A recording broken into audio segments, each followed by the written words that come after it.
रामचंद्र शाह आनंद यात्रा कड़वी बानी अध्याय नंबर 80। आज का विषय बहुत ही कड़वा, अनूठा, अमूल्य। महाभारत के दृष्टि में कली काल का प्रभाव कहने के जैसे महाभारत का युद्ध हुआ, कलयुग प्रवेश कर चुका था और कलयुग परीक्षित राजा को पूछा कि मैं कहाँ जाऊँ। परीक्षित ने बोला सोने गोल्ड में चले जाओ भाई, वहाँ तो कोई दिक्कत है ही नहीं। एक छोटी सी बात है, कलयुग का प्रभाव मनुष्य के हृदय, मन, तन, आत्मा पे कैसे होता है, वो बहुत बड़ी सोचने वाली बात है। कौरवों ने पांडवों को 12 वर्ष का वनवास दिया, पांचों भाई और माता कुंती देशाटन पे निकले थे, जंगल में विहार कर रहे। दोपहर का वक्त था। माता कुंती बोली, बेटा मुझे पानी पीना है, तरस लगी है, कोई भाई जाओ पानी पिलाओ। भीम बोले, बड़े भैया मैं पानी लेने जा रहा हूँ, आप 4 भाई और माता साथ में द्रौपदी भी पेड़ के नीचे बैठो, ठंडी हवा खाओ, मैं पानी लेके आता हूँ। भीम वहाँ से थोड़ी दूर तक चले, रास्ते में छोटी का तालाब दिखा, जिन्हें घड़ा उठाया, पानी भर लिया। तो उस समय जब कलयुग था आ चुका था कौरव के दिल में, उसने गंधर्व का स्वरूप धारण किया और भीम को बांध लिया। बोला तुम कौन हो? भीम बोले मैं पांडु पुत्र हूँ, जिस तरह छोटा भाई मेरी माता कुंती है, उन्हें प्यास लगी है, मैं पानी भरने के लिए आया हूँ, और कोई पूछना है? गंधर्व रूपी कलयुग ने बोला आप पानी शुद्ध भर नहीं सकते, आपको मैंने नाग पास से बांधा। भीम ने बोला छूटने के लिए क्या करे? बोले ये घोड़ा है, उसको लेके परो दिशा नाप चाहिए। वहाँ थोड़ी दूर चल के जा रहा, वहाँ जो कुछ भी दिखे वापस आपके मुझे आपको बताना। भीम परो दिशा की ओर घोड़ा लेके चले। आगे जाके एक कुएं के ऊपर एक पनिहारी पानी भर, उसके पास एक ही घड़ा था। उसने बार बार 1 दर्जन बार पानी भरा, घड़ा एक ही था। उसकी जगह दूसरा घड़ा था, उस घड़े से उसने 12 वक्त पानी भरा, फिर भी वो घड़ा भराया नहीं। पानी अधूरा का अधूरा ही, घड़ा अधूरा ही। जिनने सोचा ये जरा कुछ करी जाती है, वापस आए। गंधर्व बोला क्या हुआ? तो अपनी पूरी कथा बताई। गंधर्व बोली मेरे प्रश्न का उत्तर नहीं, उनको कालकोटर में डाल दिया। अब थोड़ी देर हुई, अर्जुन बोले बड़े भैया, बड़े भाई साहब भीम तो आए नहीं, मुझे जा रहा हूँ, माता को प्यास लगी है। तुरंत आए उसी तालाब पे।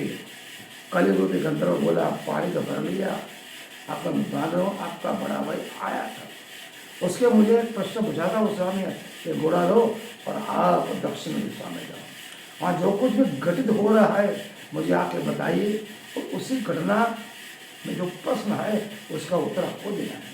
अर्जुन चले गए। काफी दूर गए तो वहाँ एक गाय और बछड़े एक खेत में चल रहे थे। जो बछड़ा छोटा सा था, फिर भी उसकी माता गाय बछड़े से दूध पी रही थी। बछड़ा छोटा था, गाय उसकी माता अपने बछड़े का दूध पी रही थी। अर्जुन बोले ये तो कुछ सोचने वाली बात है, ये अलग ही चीज बन रही है, यहाँ की भूमि हमारे लिए हितकर नहीं है, ऐसा सोच के वापस चले गए।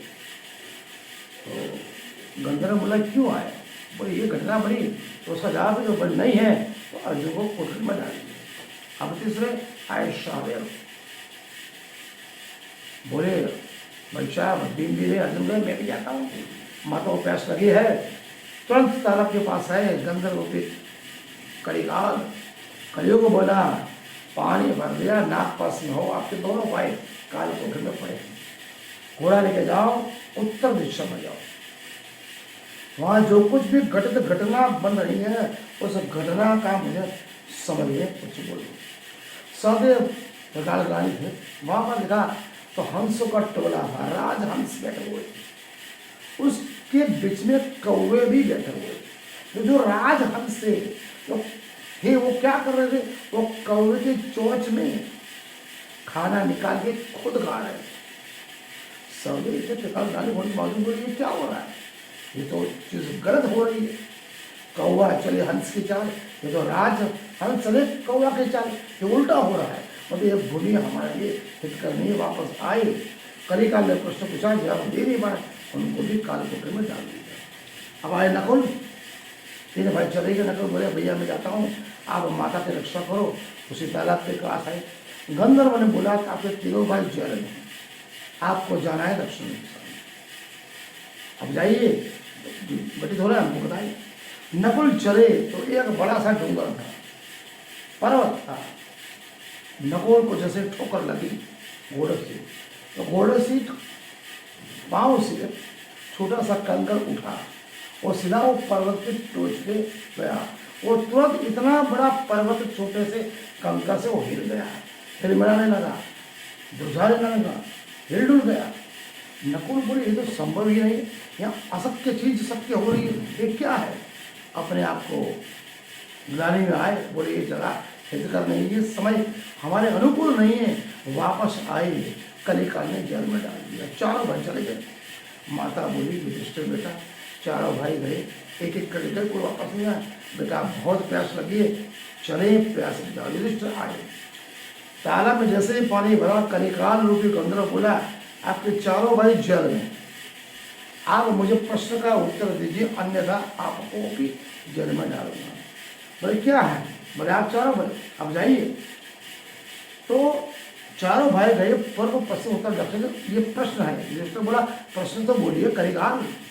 तो पहला प्रश्न था कि आपका जो भाई गया था वो क्या बोलते हैं, एक कुएं के ऊपर पनियारी पानी भर रही थी, उसके बाद एक ही घड़ा था, वो एक ही घड़ी में 12 एक दर्जन बार पानी डाला, फिर भी वो घड़ा भरा नहीं। ऐसे प्रश्न का जवाब आप मुझे दो। युधिष्ठिर बोले कि कलयुग चल रहा है, इस जमाने में, अगले जमाने भविष्य में क्या होगा।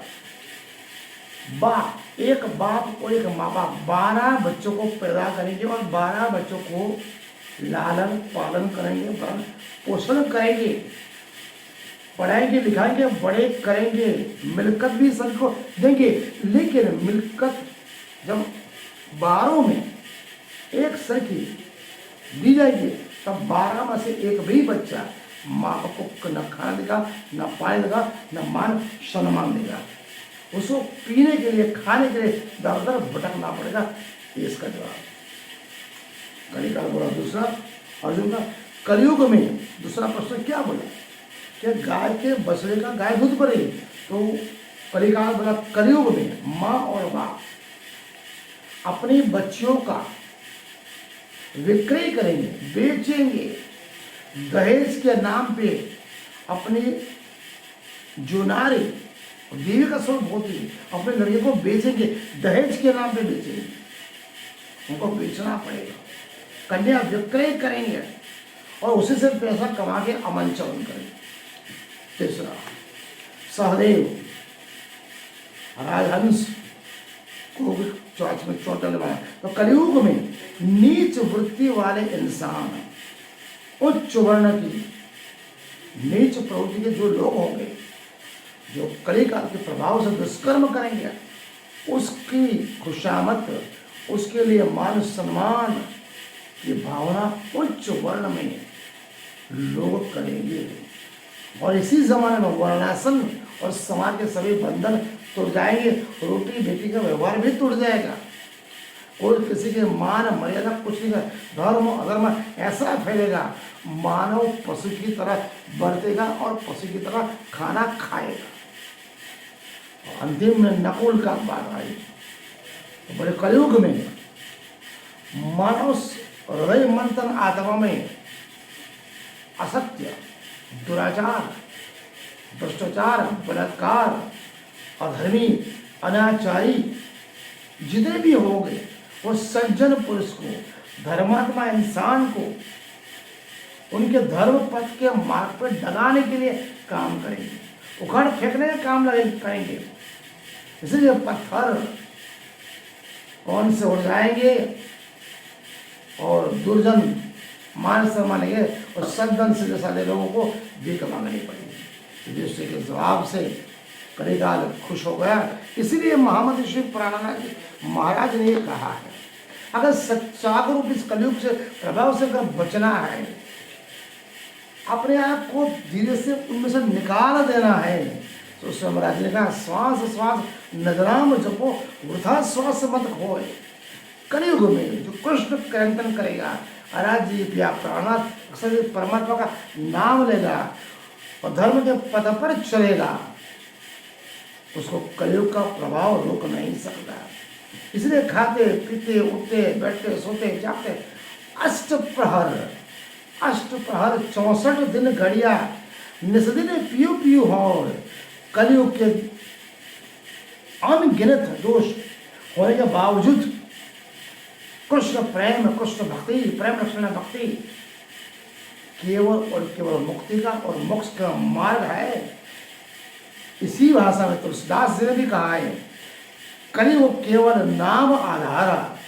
कलयुग में केवल धर्म पथ पर चलने वाले लोग ही अपने आप को बचा पाएंगे, अन्यथा कोई बचाने वाला नहीं है। इसीलिए स्वयं श्री महाराज छत्रसाल ने भी कहा है, अच्छे बुरे कर्म का तो आपको फल भुगतना पड़ेगा।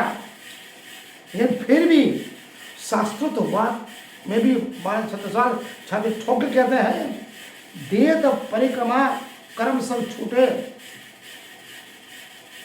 यह सुख पंचम लसते लूटे। इसलिए कहते हैं जो परिक्रमा से साहेब मिले वो परिक्रमा कछु और। कबीरदास जी भी ने इस बात में कहते हैं, जब पढ़ने से साहेब मिले वो पढ़नी कछु और। श्री जी महाराज स्वयं कहते हैं, श्वास श्वास निजनाम देखो उत्तम कलयुग के प्रभाव से बचना चाहिए। ऐसे तो साथ ही पिया प्राणनाथ की राज्य की परब्रह्म परमात्मा की रहनी करनी और कथनी हिसाब से अगर हम चलेंगे, कलयुग का कोई प्रभाव हमें डगमगा नहीं सकता। हम शुद्ध साधे ब्रह्म सृष्टि है, उच्च शेर कैसे से है, हमें कोई डगाने वाला नहीं। केवल हमारे समग्र साध में मार्ग छत्रसाल सम हर हमेशा हमारे साथ हर रात साथ रहेंगे, हिम्मत देंगे, धीरज देंगे, श्रद्धा देंगे, आत्मविश्वास गंभीरता सब निकल करेंगे।